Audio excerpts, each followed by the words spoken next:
Bienvenue sur le podcast Futur Chien Guide, le seul podcast sur l'univers des chiens guides d'aveugles, soutenu cette année à nouveau par la FFAC et l'ANM Chien Guide. Amoureux des chiens, passionnés d'éducation canine, futurs bénéficiaires ou autres curieux comme moi, vous croisez parfois des chiens guides d'aveugles et leurs maîtres en vous demandant comment font-ils pour se déplacer dans nos rues toujours plus agitées. Ce podcast est le seul qui vous propose au fil de rencontres enrichissantes de décrypter l'univers des chiens guides d'aveugles pour comprendre par qui et comment ils sont éduqués, mais aussi de découvrir leur rôle dans le quotidien de leur maître et les bouleversements à leur arrivée. Je m'appelle Estelle et je suis passionnée depuis toujours par les chiens guides d'aveugles et bénévole pour cette cause à Paris depuis des années. Persuadée que l'univers des chiens guides d'aveugles mérite d'être mieux connu, je vous partage dans ce podcast les échanges que j'aurais tout à fait pu avoir en face à face autour d'un verre avec mon invité. Dans cet épisode, je vous présente Victoria, qui est famille d'accueil pour les chiens guides de l'Ouest. D'ailleurs, cap à l'Ouest également pour moi dès ce week-end, pour un enregistrement en public à l'occasion du festival Pod Rennes, ce dimanche 9 avril à Rennes. Je vous donne rendez-vous en vrai à Rennes ou sur le site internet de Pod Rennes en direct. Pour en revenir à l'épisode, Victoria découvre la possibilité de devenir famille d'accueil d'un élève chien guide au sein de l'école vétérinaire de Nantes. Après quelques démarches, elle accueille finalement Terra, qui l'accompagne au quotidien. Mais comment combiner ce rôle de famille d'accueil tout en étant étudiante ? Et quels en sont les avantages et les inconvénients ? De son premier contact avec d'autres étudiants famille d'accueil à aujourd'hui, Victoria revient sur l'arrivée de Terra et les adaptations nécessaires de sa vie étudiante. Pas si chamboulée que ça par son nouveau rôle de famille d'accueil. Et maintenant, place à l'épisode.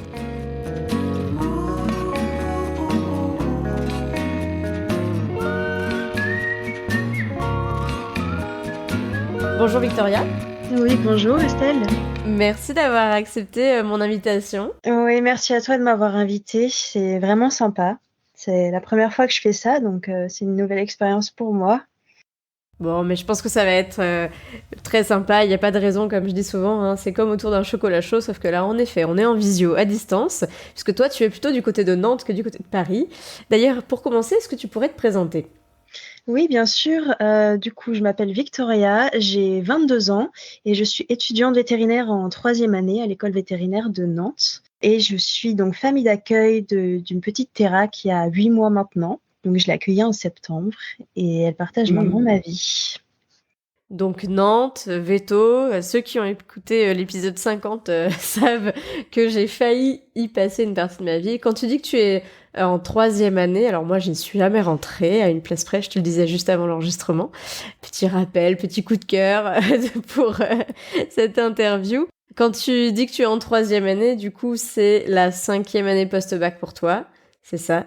Oui et non, ils ont changé le système maintenant, donc c'est ma 5e année parce que j'ai fait 3 ans de prépa. Mais ça fait que 2 ans que je suis à l'école vétérinaire, mais ils ont rajouté en cours de route une année que donc moi j'ai pas faite. Donc officiellement, je suis en 3e année. Ok, très bien. Merci pour l'explication. Et du coup, tu nous parlais de Terra. Alors, avant de revenir sur vraiment Terra et son arrivée en septembre, les chiens guides et toi, est-ce que c'est une histoire de longue date ou plutôt Pas du tout. L'association donc, avec laquelle on travaille, donc les chiens guides de l'Ouest, je les connais depuis septembre 2021, quand je suis entrée en école vétérinaire en fait, où j'ai contacté des amis qui étaient famille d'accueil de chiens guides à l'école, qui m'ont donné le numéro des éducateurs, j'ai fait mon dossier et donc je les connais que depuis 2 ans, même pas 1 an et demi. C'est tout nouveau, tout nouveau. Et tu les avais contactés, ces amis qui étaient famille d'accueil, déjà parce qu'ils étaient famille d'accueil au sein de l'école ? Oui, c'est quand je suis rentrée en école vétérinaire, on les voit tout de suite, les chiens guides sur le campus. Je suis allée les voir, donc je les connaissais pas du tout avant. Mais c'était une idée d'être famille d'accueil qui me trottait dans la tête depuis des années. Donc dès que je suis rentrée, j'ai postulé. Et donc la porte était largement ouverte à l'école Veto de Nantes, qui n'était pas forcément mon cas, et c'est pour ça que ça n'a pas eu lieu à l'école d'agro à Paris. Mais là, en effet, chaque année, depuis quelques années déjà, il y a des étudiants qui accueillent des élèves chiens guides de l'école des chiens guides de l'Ouest, comme tu l'as dit. Et toi, donc, tu as emprunté cette voie-là. Exactement. Et qui t'a permis d'accueillir Terra. Entre le moment où tu contactes ces étudiants-là en septembre 2021 à ton arrivée et l'arrivée de Terra en septembre 2022, qu'est-ce qui s'est passé en fait ? On va dire pas grand-chose. En fait, donc je sais pas comment ça se passe dans les autres familles, mais je sais que l'association a on va dire, un contrat avec l'école vétérinaire. Donc, à force, chaque année, on a 6 élèves chiens guides par promo. Donc, l'association connaît le train de vie des élèves, ils connaissent nos emplois du temps. Donc, c'est plus facile. Donc, je ne sais pas comment ça se passe dans les autres familles. Mais je les ai contactés personnellement, les éducateurs. En parallèle, j'ai fait mon dossier traditionnel. Ensuite, l'éducateur, il est venu chez moi pour visiter, pour nous présenter l'association et ce qu'on aurait à faire. Et ensuite, j'ai attendu. En mai, on m'a proposé un chien, mais je pouvais pas le prendre parce que j'avais des projets l'été. Donc, un an plus tard, on m'appelle et 15 jours après, j'avais Terra, quoi. C'était très rapide au début et après, une longue attente. Et faut pas désespérer. Ils nous ont pas oubliés. On aura le chien. Mais c'est sûr que ce que tu dis, c'est qu'ils sont venus chez toi, parce qu'à la différence de ce qu'on peut s'imaginer d'une école supérieure, du côté de l'école de Nantes, il n'y a pas de logement étudiant sur un campus. Non, c'est ça. On est tous chez nous, chez des particuliers, on loue tous, mais il n'y a pas de dortoir ou quoi dans le campus. C'est possible en dortoir. J'ai vu un reportage il y a très longtemps, c'est ça qui m'a donné l'envie de faire famille d'accueil.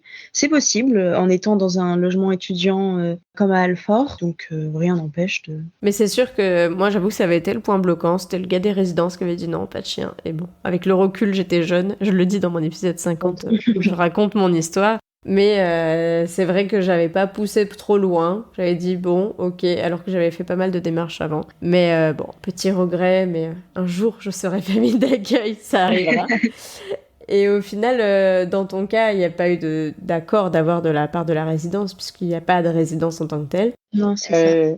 Juste une visite de ton logement étudiant, puisque tu es quand même logé, même si c'est pas en résidence, pour savoir un peu comment ça s'organisait. Bon, Terra est arrivée à la rentrée, du coup ? Oui, elle est arrivée mi-septembre, donc de septembre de l'année dernière. Et voilà, c'était un coup de foudre quand je l'ai vue. C'est vrai que j'avais pas eu d'infos, j'avais eu le choix entre elle et un labrador pure race. Je l'ai choisi sans même savoir à quoi elle ressemblait. J'ai eu une photo le matin même. Donc c'était très très rapide comme arrivée. Alors si elle n'est pas labrador pure race, Terra... Elle est croisée avec un golden retriever. Donc voilà, c'est assez rare dans l'association. Elle vient du CZK, qui est un élevage spécialisé. Oui, c'est vrai que alors à l'association des chiens guides de l'Ouest, ils en ont pas tant que ça, mais c'est quand même assez courant sur l'ensemble des chiens guides d'avoir ce croisement Labrador, Golden Retriever, et du coup elle est toute sable pour le coup, elle. Elle est très très claire, et en effet elle vient du CZK, et on avait largement parlé du CZK pour ceux que ça intéresse, dans l'épisode 42 avec Elodie, qui est les familles d'élevage pour reproductrices pour le CZK, ce centre d'élevage et de sélection des chiens d'assistance et pour handicap. Et est-ce que quand elle est arrivée, Terra, elle est arrivée toute seule ? Ou est-ce que tu nous disais qu'il y en a 6 par promo ? Dans ta promo, il y avait déjà 5 autres chiens, ou est-ce qu'il y en a quelques-uns qui sont arrivés en même temps ? Donc nous, c'était les premiers chiens de la promo. Donc elle est arrivée avec un de ses frères et 2 autres labradors pure race. Je sais plus s'ils venaient du CZK ou de la maison du chiot, mais donc ils sont arrivés 4 le même jour. Et il y en a 2 autres qui sont arrivés, je crois, le mois dernier, qui viennent de l'élevage des chiens guides de l'Ouest. Ouais, on a 6 chiens dans la promo. Et donc elle fait partie des 4 grands. Et quand tu dis la promo qu'on se représente, ça fait combien de personnes une promo chez vous ? 300 personnes à peu près. Donc 6 sur 300, ça va. Ça, puis après on a des handichiens aussi, des élèves handichiens dans l'école. Ils sont pas encore arrivés cette année, mais tous les ans on en a quelques-uns aussi. Ça fait beaucoup de chiens par promo quand même. Ouais, sur 300 étudiants, ça fait quand même quelques étudiants responsables. C'est pas 1 sur 2 non plus. De toute façon, moi j'ai toujours dit que les étudiants étaient plus bruyants que les chiens en cours. Oui. C'est pas de ça qui doit vous déranger. Non, c'est sûr. Justement, tu dis qu'ils sont bien sages, qu'ils font pas trop de bruit, ça on le sait. Comment ça s'organise ton quotidien, toi ? Quand elle est arrivée, vous veniez de rentrer 3e année, c'était ta 2e année dans l'école. Est-ce que ça a changé quelque chose dans ton quotidien d'étudiante ou pas du tout ? J'ai envie de dire oui et non, parce que ça a changé mon quotidien. Moi, c'était mon premier chien, donc effectivement, il faut s'adapter à sa vie de chien, aux sorties, etc. Mais après, ça n'a pas bouleversé mon rythme de vie. Parce qu'en tant qu'étudiant, on a aussi un train-train. Le matin, on se lève, on va en cours, on mange, On reste éventuellement sur place ou pas l'après-midi pour suivre les cours, soit en présentiel, soit en distanciel. Mmh. Donc, elle va partout avec moi. Donc finalement, ça n'a pas trop changé mon quotidien. Après, c'est vrai qu'en tant qu'étudiant, on va pas se mentir, les étudiants, ils aiment sortir, ils aiment faire la fête. Quand on a un chiot de 2 mois, bah, il faut savoir se restreindre et puis mettre le chien d'abord, quoi. C'est notre priorité quand on est famille d'accueil. Et donc, ça n'a pas, on va dire, bouleversé mon quotidien d'études, mais plus ma vie personnelle. Plus la vie sociale d'étudiant qui va à vos côtés. Oui, voilà, donc ma vie, mes habitudes, faut s'adapter. J'ai toujours voulu avoir un chien, mais entre le dire et le faire, c'est pas forcément évident de s'adapter à un animal. Ouais, il y a des choses qui t'ont un peu surpris au début, auxquelles t'avais pas forcément anticipé dans tes modifications. On va dire pour ce qui est des besoins du chien, non, parce que en tant qu'étudiant, on connaît les chiens, même sans en avoir, on sait ce dont ils ont besoin au niveau santé, au niveau bien-être. Mhm. Mais j'étais plus surprise parce que je me faisais énormément de soucis pour Terra. Enfin, c'était mon premier chien, donc dès qu'il y avait un truc qui allait pas, j'allais voir ma coloc et plus haut dans les études, je dis elle a ça, est-ce que c'est grave? Et en fait, tout va bien, tout va bien. Mais je me faisais beaucoup trop de soucis et ça, j'étais pas prête. Je m'y attendais pas. Ouais, c'est vrai qu'au début, les premiers moments où on a un chien chez soi, on est inquiet de tout, il bouge dans son sommeil, il fait des bruits bizarres, il respire pas. Bon, maintenant que j'ai un bébé, je peux te dire que c'est à peu près pareil quand t'accueilles un bébé pour la première fois. Tu regardes cette chose et tu dis alors, je sais que ça pleure, que ça a besoin de ci, de ça, mais est-ce que là, il va bien? Oui, on se fait beaucoup de soucis. Donc oui, c'est plus sur la partie santé, même si toi, tu connaissais a priori tout dans les grandes lignes, il y avait certains petits points qui t'ont inquiété au début. Je peux comprendre. Après, on s'y fait vite au chiot finalement, une fois que bon, la première semaine est mouvementée, et quand on apprend déjà à connaître le caractère du chien et qu'on trouve un peu notre train-train, finalement, on s'y fait. Et puis le chien s'habitue aussi très bien. Ouais, et puis ta journée type, tu le disais, se lever, s'occuper du chien, aller en cours. En fait, vous avez quand même une petite routine, des petites habitudes qui sont bien ancrées maintenant. C'est ça, exactement. Et donc finalement, c'est agréable pour moi comme pour elle. Elle sait très bien. Quand il faut se poser en cours, et elle se pose. Même pendant les examens, elle est hyper sage. Elle comprend qu'il faut pas bouger. Donc, et puis à l'inverse, quand elle me voit mettre mon manteau, elle sait très bien qu'on va sortir faire une balade. Donc avoir sa petite routine, c'est agréable pour moi comme pour elle. Et le fait d'avoir actuellement d'autres chiens dans la promo, est-ce que du coup vous faites les cours d'éducation peut-être ensemble par rapport à l'école des chiens guides? Oui, alors on a 4 chiens dans la promo, mais 3 éducateurs différents. Donc quand je fais des séances collectives, c'est toujours avec le même chien. Parce que mon éducatrice, elle gère aussi un deuxième chien de la promo. Après, on se retrouve aussi beaucoup pour des séances de détente, en fait. Entre nous, on lâche les chiens sur la pelouse de l'école ou dans le parc qui est à côté. Donc ça, c'est sympa aussi d'avoir eu Terra en famille d'accueil. On crée beaucoup de liens avec les autres familles d'accueil de l'école, mais aussi les étudiants qui ont leur chien personnel. Donc c'est sympa, je fais les séances d'éducation avec un autre des chiens et puis après on fait des détentes et des séances d'éducation entre nous, entre étudiants, c'est sympa. Ouais, vous vous êtes vite repérés de toute façon au début de l'année. Ouais. Tu savais qu'il y avait ce projet-là ou c'est plutôt quelque chose que vous avez découvert à l'arrivée des chiots? Moi j'ai découvert en ayant Terra. Je m'attendais pas à ce qu'il y ait autant d'entraide, autant de choses en collectif. Et finalement, c'est sympa parce que même entre nous, ça nous motive quand des fois on n'a pas trop envie de faire une balade, mais que tout le monde y va, bon, on y va. Et puis on se rend compte que c'était la bonne chose à faire. Donc, Ouais, des fois le temps n'est pas forcément clément. Des fois on a juste envie de rester au chaud. Et en fait, quand on revient et qu'on boit son chocolat chaud, on est content d'être sorti, mais aussi d'être rentré. c'est ça. Donc ouais, je m'y attendais pas, mais c'est super sympa parce qu'on a toute cette communauté d'étudiants qui ont leur chien. C'est beaucoup d'entraide, on a besoin de quelque chose, d'un truc, on se prête ou de conseils. C'est super sympa ça. Et le fait d'avoir plusieurs chiens dans l'amphi, est-ce que toi tu as vu une différence entre l'année dernière où tu n'en avais pas et cette année sur ton quotidien d'étudiante, les relations un peu avec les autres peut-être ou avec les profs même? Comment ça s'est organisé? Ça a, entre guillemets, pas changé grand-chose. Après, le regard des gens aussi a beaucoup changé. C'est vrai que moi, je suis quelqu'un de très discret, donc c'est pas qu'on me remarque pas, mais voilà, j'aime bien être tranquille dans mon coin, mais d'avoir Terra, finalement, bon, j'ai pas changé en personnalité, mais tout le monde me connaît parce que, en fait, surtout tout le monde connaît Terra, en fait. Hmm. Donc, je suis la famille d'accueil de Terra. Après, les profs ont aussi un regard bienveillant, pas forcément, comme je disais, envers moi, mais parce que y a Terra, parce qu'il y a tout le travail derrière. Ils savent que on a autre chose à faire quand on rentre chez nous que faire nos devoirs. C'est beaucoup de travail à côté de nos études et les profs, ils en sont conscients. Ils sont pas eux-mêmes famille d'accueil, mais ils ont une idée du travail derrière. Donc, on va dire plus un regard bienveillant de la part des autres étudiants et des professeurs. Beaucoup de gens qui nous disent « Oh, je pourrais pas faire ce que vous faites, c'est trop difficile. » On va vraiment le faire, ce t-shirt. Oui, je vais pleurer quand il va partir. Exactement.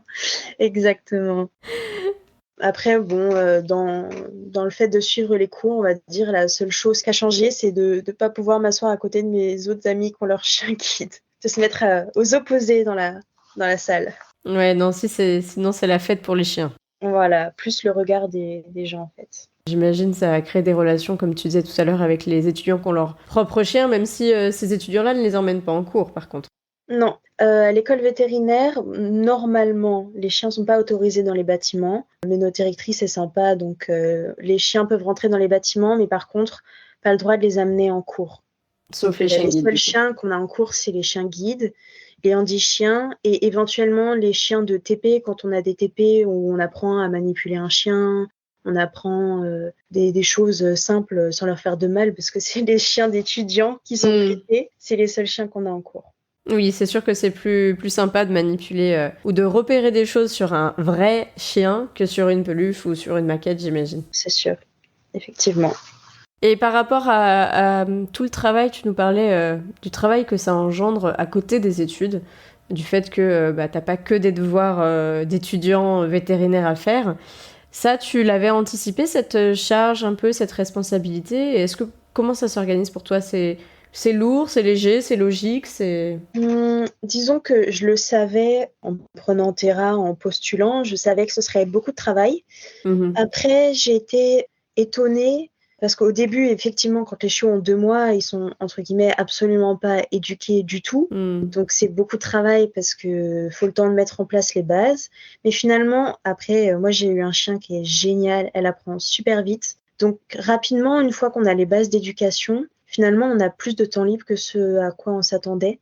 Parce que on a un chien qui peut, entre guillemets, rester tout seul dans sa niche sans qu'on soit obligé de l'occuper toutes les 5 secondes ou de le sortir toutes les 5 secondes.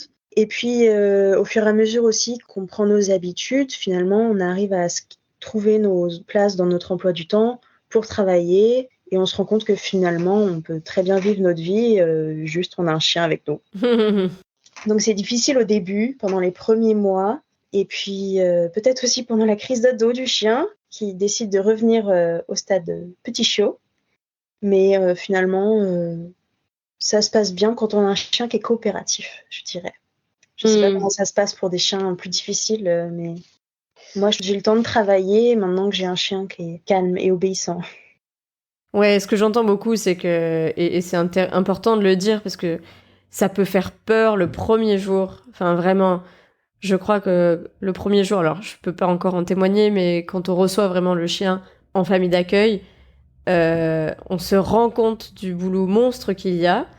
Mais heureusement, il y a de l'espoir parce que c'est pas le même. Enfin voilà, il y a pas cette charge. En effet, ils sont pas. Surtout à l'école de l'Ouest, ils sont remis à 2 mois. C'est un peu moins le cas à l'école de Paris où ils sont plutôt remis à 3-4 mois. Donc il y a déjà du boulot qui est fait au centre d'élevage. C'est un peu différent sur les dynamiques. Et en effet, dans tous les cas, le premier jour à 2 mois ou à 3 et 4 mois, c'est un chamboulement qu'il faut être prêt à se dire c'est comme ça quelques jours et ça va aller mieux. Vous allez mieux vous comprendre, vous allez vous capter vos rythmes. Et moi, je le vois aussi avec les relais qu'on fait. Parce que nous, même s'ils sont plus grands, t'as quand même un chien qui déboule plus grand chez toi. Et t'es un peu obligé de le cerner, de se dire ok, lui, il aime ça, il aime pas ça, il se pose comme ça, là, il est pas posé. Et en fait, une fois que tu as capté le rythme, que t'as un peu bossé avec un chiot aussi, comme tu le disais, ça va mieux. C'est pas comme ça pendant 1 an, quoi. C'est ça. Moi, les premiers jours, premières semaines, je me demandais comment j'arriverais à suivre mes cours, à suivre mes devoirs, à réviser mes partiels. J'avais absolument pas le temps. Il fallait que je la sorte toutes les 2 heures pour ses besoins. Et donc, finalement, on commence un truc et puis le temps de se mettre dedans, il faut la sortir. Et puis, au bout de quelques semaines, finalement, c'est passé, quoi. On trouve notre rythme, on se pose, on a moins d'appréhension et ça le fait. Faut pas avoir peur. Non, mais c'est assez important et c'est dans ce sens-là que j'avais fait un peu les épisodes en immersion l'année dernière, qui vont revenir cette année, hein, mais un peu d'organisation. Et notamment le premier en immersion avec les premiers jours de famille d'accueil. Avec Florian, c'était l'épisode 34 si vous voulez l'écouter, où justement il m'avait envoyé des vocaux via WhatsApp en live avant notre enregistrement, vraiment sur là il va arriver le chiot, là il est arrivé, là j'ai plus de serpillière, il a fait 10 fois pipi en haut alors j'avais sorti 15 fois, enfin voilà, ce genre de vraie vie qui c'est bien d'avoir entendu une fois, ou alors juste même si c'est déjà passé, de se dire on n'est pas tout seul, quoi. Oui, c'est sûr, ça peut faire peur, mais tout passe. Exactement, faut s'accrocher. Ouais, du coup on a vu un peu comment ça s'organisait pour toi au quotidien. Est-ce que tu vois qu'il y a des inconvénients, au contraire des avantages à justement être étudiante en même temps qu'être famille d'accueil? C'est quoi les points positifs et les points négatifs pour toi de cette expérience? Moi, j'ai envie de dire, il y a plein de points positifs. Moi, j'avais plusieurs raisons de vouloir faire famille d'accueil. On va dire que moi, ça m'a permis déjà de m'habituer à vivre avec un animal. Enfin, jusque-là, j'avais eu des cochons d'Inde, des poissons, c'est entre guillemets des animaux qui se débrouillent tout seuls. Donc moi, ça m'a permis de vivre avec un chien, d'apprendre aussi comment éduquer un chien, parce que même si j'y étais très intéressée, j'y connaissais rien, je l'avais jamais fait. Moi, j'aime beaucoup avoir Terra avec moi pendant les cours, parce que mine de rien, elle fait aussi soutien émotionnel pendant les partiels ou après une dure journée. C'est sympa de retrouver son chien, de faire un bon câlin. Après, des inconvénients, moi ça me dérange pas, mais ça peut en déranger certains, de mettre le chien au centre de tout, en fait, au centre des cours, au centre des activités. Si j'ai quelqu'un qui veut m'inviter demain à sortir faire un bowling, il faut réfléchir, est-ce que j'emmène le chien, est-ce que je l'emmène pas, si je l'emmène, quand est-ce qu'il faut que je la sorte. C'est beaucoup de choses auxquelles il faut réfléchir. Je sais que certains n'en voudraient pas parce que c'est trop de contraintes pour leur vie, ils ont plus de liberté. Moi ça me dérange absolument pas.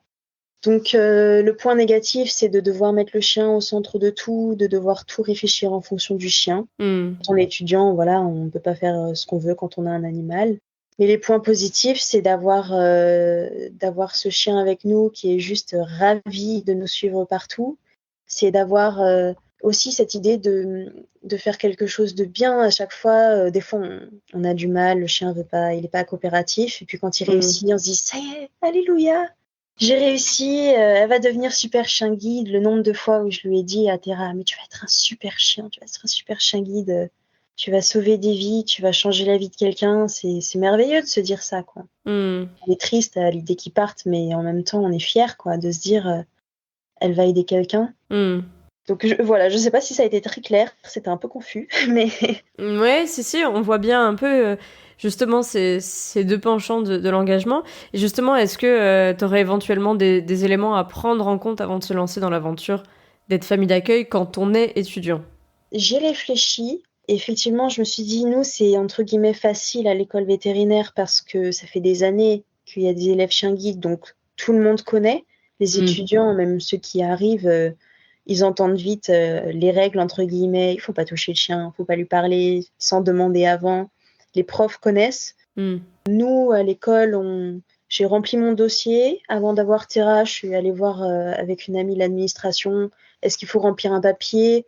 Et ils nous ont dit « Oh non, vous venez avec votre chien ». Mais finalement, je me suis posé la question, dans un autre établissement, un étudiant qui soit pas vétérinaire et qui travaille pas dans le monde des animaux, je pense que c'est tout à fait faisable si on a la motivation de prendre un élève chien guide. Mais je pense qu'il serait juste judicieux d'aller prévenir l'administration de l'école avant, de leur expliquer les règles, leur expliquer le statut du chien guide qui peut venir, etc., qu'il ne dérangera pas le cours. Prévenir aussi les élèves, l'entourage, les amis, parce que les amis, on a beau leur expliquer les règles, ils sont les premiers à connaître les limites et à les transgresser. Donc voilà, je pense que en étant étudiant, il faut bien cadrer avant l'arrivée du chien pour prévenir les gens, parce que des fois ça peut faire peur. Moi, ma famille, ils étaient ravis d'avoir Terra, mais ils avaient peur parce qu'ils connaissent pas le monde chien guide. Donc après, voilà, moi je pense que si on est motivé, la vie d'étudiant est tout à fait compatible avec le fait d'avoir un chien guide, parce que finalement, on a, comme je dis, on a notre train-train, nos cours. On part le matin, on rentre le soir. Donc, c'est ce qu'il faut, un chien guide. Il faut être cadré, quoi, avoir un cadre régulier. Et est-ce que tu as eu à l'emmener dans des cours un peu particuliers ou dans des sorties de terrain? Est-ce que tu as des anecdotes sur ta vie d'étudiante veto avec Terra? J'ai pas trop d'idées comme ça, parce que finalement, cette année, je suis pas vraiment sortie. C'est plus que je l'emmène avec moi dans mes activités, j'ai envie de dire extrascolaires, mais c'est les clubs de l'école. Parce qu'en cours, finalement, quand il y a des cours particuliers, on peut pas l'emmener, et donc on les laisse soit dans la salle dédiée aux chiens guides, soit on les fait garder par d'autres étudiants. Ils sont ravis d'avoir un petit chien. C'est plus, voilà, j'emmène, je fais mes activités, je fais ma danse, elle nous regarde, elle est très, très, très curieuse. Donc, elle nous observe, elle se demande ce qu'on fait à sauter dans tous les sens. Et puis, voilà, on fait de la peinture et elle veut volontiers nous aider à faire de la peinture aussi, ça. Mais dans ma vie d'étudiante, pas trop d'anecdotes drôles. Elle nous fait rire parce qu'elle fait des grimaces tout le temps, elle demande des caresses tout le temps. Et puis voilà, c'est devenu la mascotte. Je suis présidente d'un club et donc c'est la mascotte du club. Tout le monde la connaît. Tu m'étonnes. En général, il y a personne qui résiste beaucoup à leur bouille. Et je me demandais du coup si parmi toute cette aventure-là que tu mènes avec Terra, il y a quelque chose que tu avais appris ou découvert que tu n'imaginais pas forcément avant de plonger dans cet univers des chiens guides d'aveugles? Alors, ce que j'ai découvert, alors ça paraît très bête comme ça, mais quand je fais les exercices avec l'éducatrice, c'est à quel point les exercices sont pensés pour le déficient visuel qu'elle va aider derrière. Plein de fois, donc l'éducatrice, elle me dit à ton avis, pourquoi on met ça en place? Et moi, en tant qu'étudiante vétérinaire, ma première réaction, c'est de penser au chien, c'est de me dire pour que la chienne, elle fasse ça ou pour pas qu'elle soit stressée. Et elle me dit non, c'est parce que plus tard, elle va aider un déficient visuel et il faut pas oublier qu'il pourra pas voir. Donc, par exemple, lui apprendre à ramener un objet. Les chiens, ils lâchent facilement la balle à nos pieds et il faut lui apprendre à donner la balle dans la main. Et c'est vraiment la manière de mettre en place les exercices qui est pensée pour le déficient visuel qu'elle aidera plus tard. On n'y pense pas forcément, mais tous les exercices sont pas centrés sur le chien. Et ça, je m'en rendais pas forcément compte au début. Oui, c'est vrai que ce que tu dis, c'est que par rapport à la pratique vétérinaire et l'objectif du métier de vétérinaire, c'est vraiment le chien, enfin l'animal, notamment là on parle du chien qui est au centre.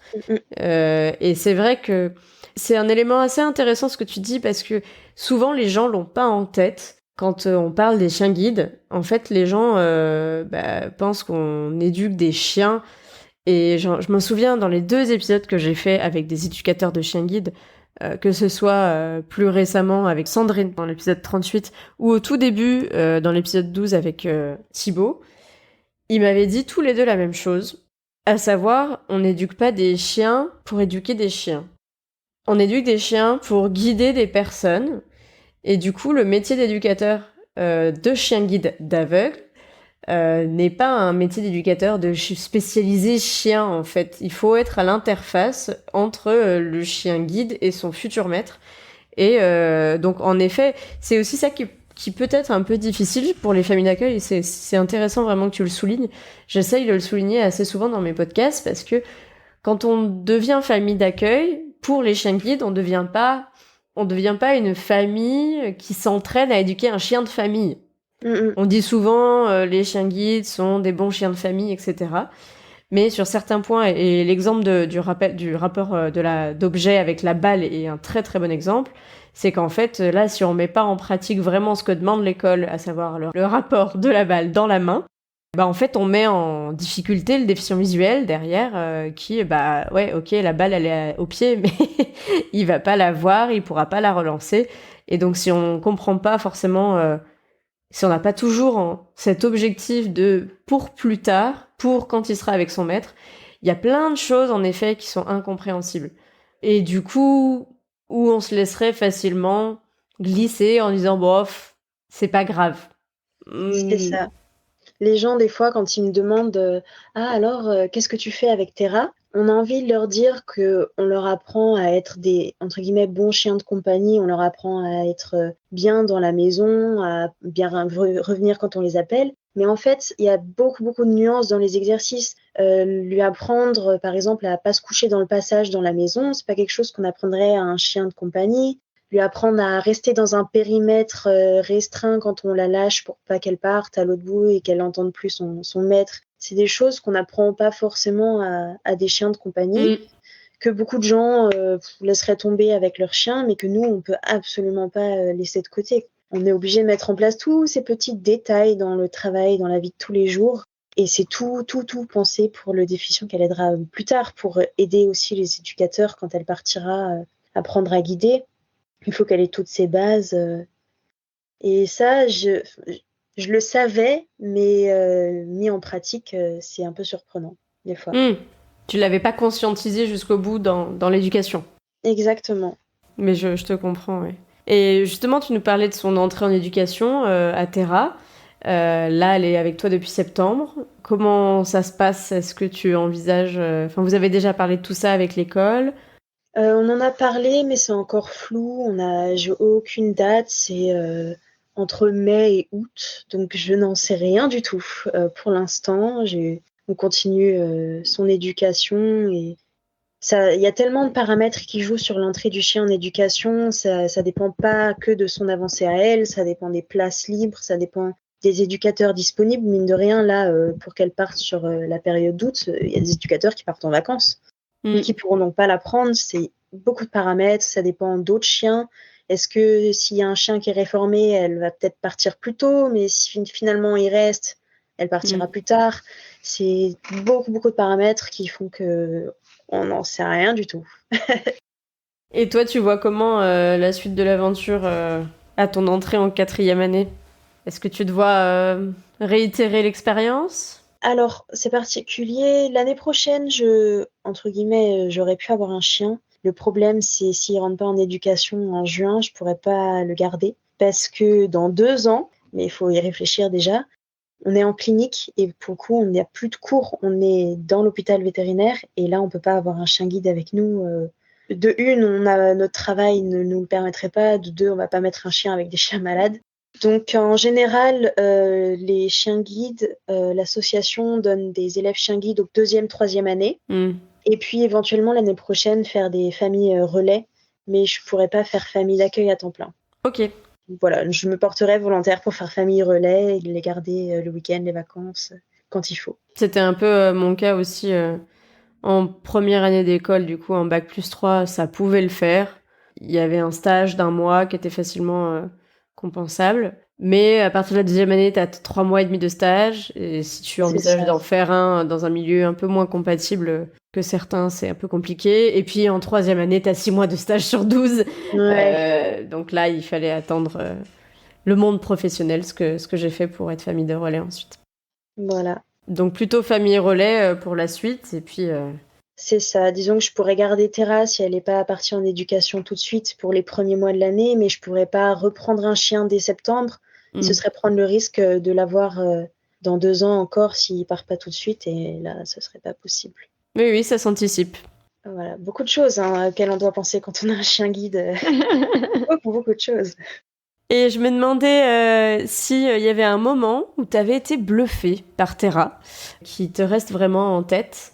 J'ai envie de dire qu'elle me bluffe un peu tous les jours parce que Terra, donc c'est vrai que j'ai eu un coup de cœur quand je l'ai eu et je l'ai vu tout de suite que c'était un chiot très très vif d'esprit et elle apprend mais à une vitesse, vous pouvez même pas imaginer. Et vraiment ça me bluffe à chaque fois que je veux lui apprendre quelque chose. Quand je lui apprends des petits tours que l'éducatrice me donne pas à apprendre, mais je fais quand même lui donner la patte ou faire un petit check dans la main. Je lui apprends à reculer aussi, c'est très pratique. Quand elle se met dans mes pattes, mais en 5 minutes, elle comprend, c'est incroyable. Elle essaye 2 fois, elle comprend tout de suite où je veux en venir. Et une fois qu'elle l'a compris, c'est ancré et elle ne l'oublie pas. Et ça me bluffe. C'est incroyable quand je vois à quel point elle apprend vite par rapport aux autres chiens. C'est vraiment tous les jours. Elle est très très maligne. Elle apprend vite les bêtises aussi, du coup. Oui, Ça va ça va avec. dans les deux sens. Mais oui, ça m'a bluffée parce qu'elle est comme ça depuis qu'elle est toute petite. Depuis que je l'ai, elle court partout. Elle sait où chercher, elle sait demander, avoir ce qu'elle veut. C'est incroyable. Très très intelligente. Et parmi toutes les relations que tu disais que tu avais grâce à la présence de Terra, est-ce qu'il y a une rencontre ou plusieurs assez exceptionnelles que tu as fait que tu n'aurais jamais fait en l'absence de Terra? Plusieurs rencontres, et j'ai envie de dire avant et après d'avoir Terra.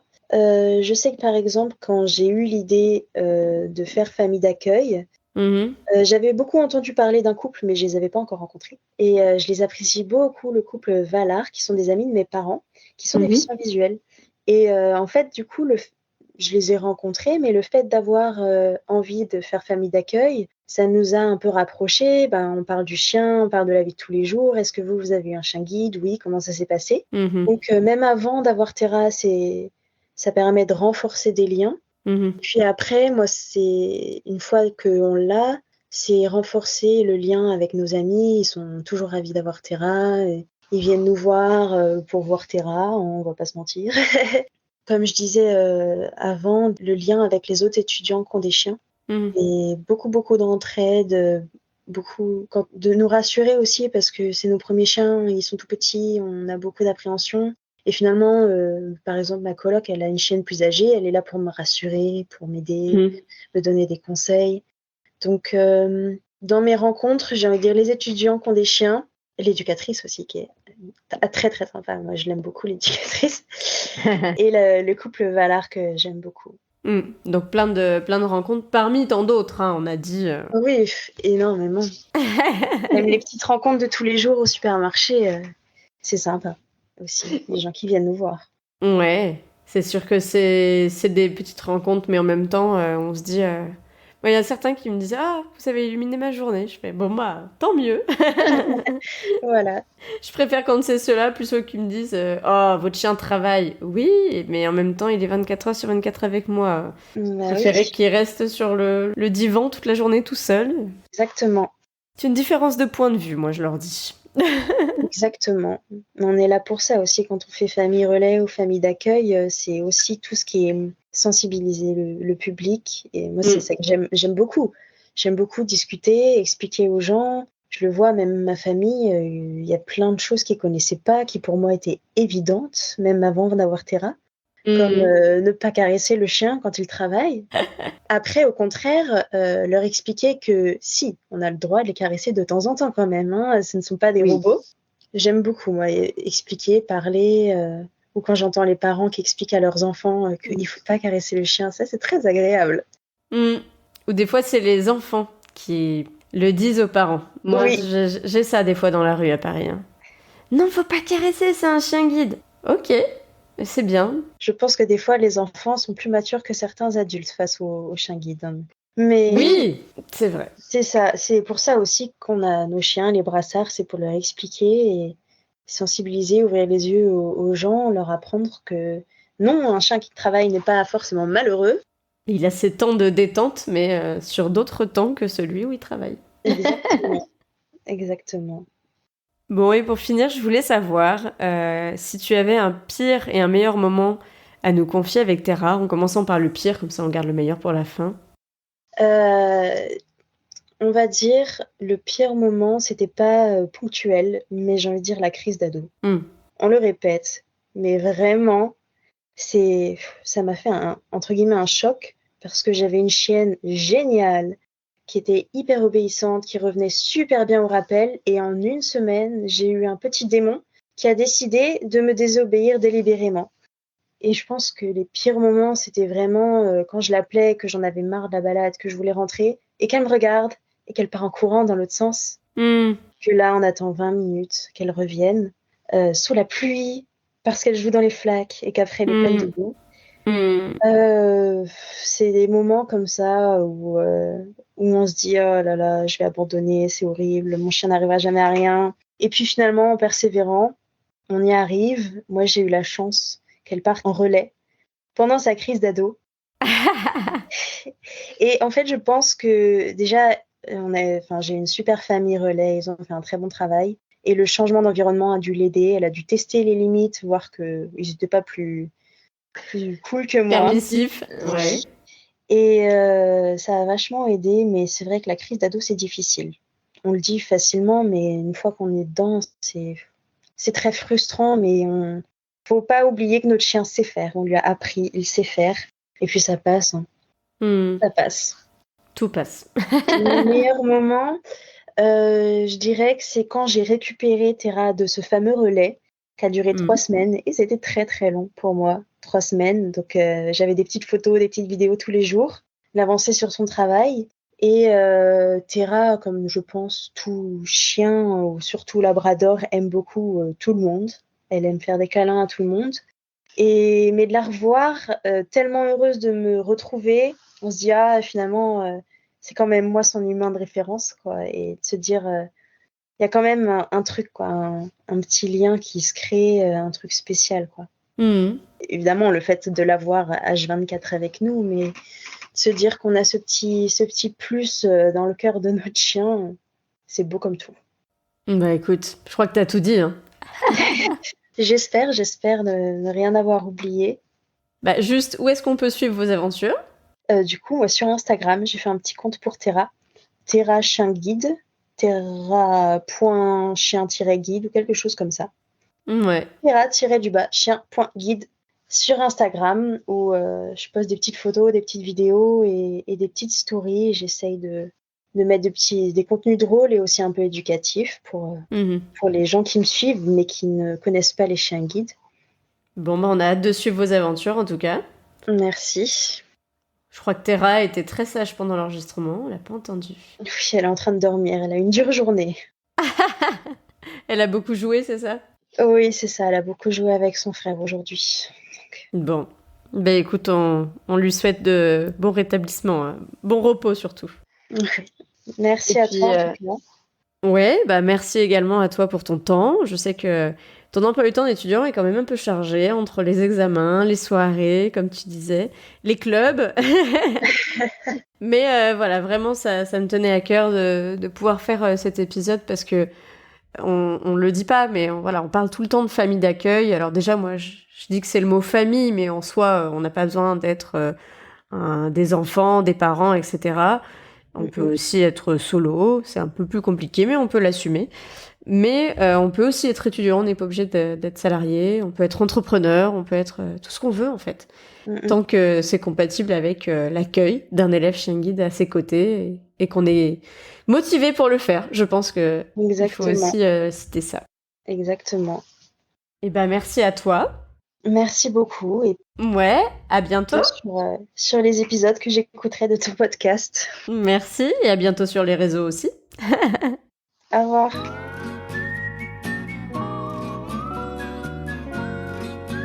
Et voilà, c'est la fin de cet épisode. Merci à vous de l'avoir écouté, en espérant qu'il vous aura plu. Merci à Victoria de m'avoir confié son quotidien d'étudiante vétérinaire et famille d'accueil dont j'ai rêvé pendant longtemps avant de bifurquer en agro. Pour compléter votre écoute, vous pouvez retrouver des photos de Victoria et de Terra, petites et point petites, sur futurchienguide.fr et très bientôt la transcription intégrale de cet épisode. Et n'oubliez pas de vous inscrire à mes newsletters mensuels pour ne rien manquer. Vous trouverez le lien dans la description de l'épisode. Alors, à bientôt pour un prochain épisode sur l'univers méconnu des chiens guides d'aveugles.